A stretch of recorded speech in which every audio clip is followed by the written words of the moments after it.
আর কয়দিন পরেই পবিত্র ঈদুল আজহা।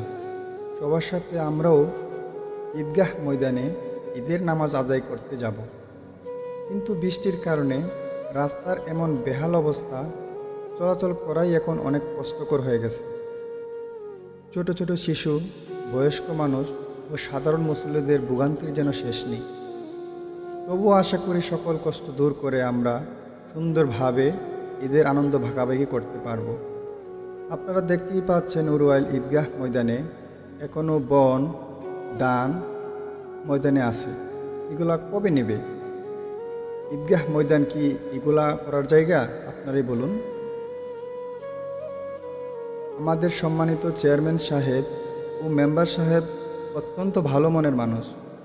তাদের কাছে আমাদের আকুল আবেদন, পবিত্র ঈদুল আজহার আগে যেন ঈদগাহ ময়দানের রাস্তাটি দ্রুত সংস্কার করে দেওয়া হয়।